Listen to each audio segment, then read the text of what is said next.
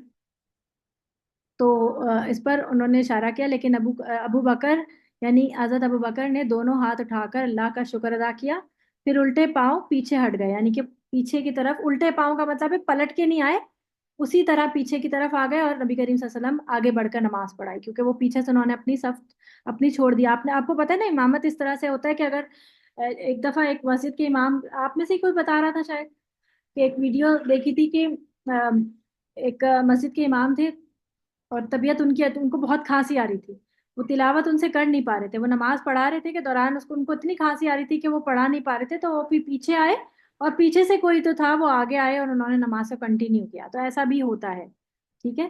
تو یہ دوران نماز یہ پیچھے آئے اور آگے انہوں نے نبی کریم صلی اللہ علیہ وسلم نے نماز کنٹینیو کی, کیونکہ حضرت ابو بکر انہوں نے نبی کریم صلی اللہ علیہ وسلم نے ان کو کہا کہ آپ پڑھاتے رہیں, یعنی کہ ایک اشارہ دیا, لیکن ابو بکر کو یہ گوارا نہ ہوا. حضرت عمر کا بھی بتایا تھا نا تم نے کہ جب نماز پڑھ رہے تھے. ہاں جی جی. پھر نماز کے بعد فرمایا کہ تالی بجانا عورت کے لیے ہے اور مرد سبحان اللہ کہہ سکتے ہیں. تو یعنی کہ یہ پھر بتا دیا کہ صحابہ نے تالی بجا کے بتایا تھا نا, تو سبحان اللہ کہہ دیتے تو تب بھی ابو بکر جو ہے متوجہ ہو جاتے. اگر گرمی کی وجہ سے زمین تپ رہی ہو تو نمازی اپنے سجدے کی جگہ پر کپڑا بچھا سکتا ہے. اس سے یہ پتہ چلتا ہے کہ بغیر کپڑے کے بھی نماز ہوتی ہے. ہمارے ہاں یہ کانسیپٹ ہی نہیں ہے, ہم نماز کے بغیر نماز پڑھتے ہی نہیں.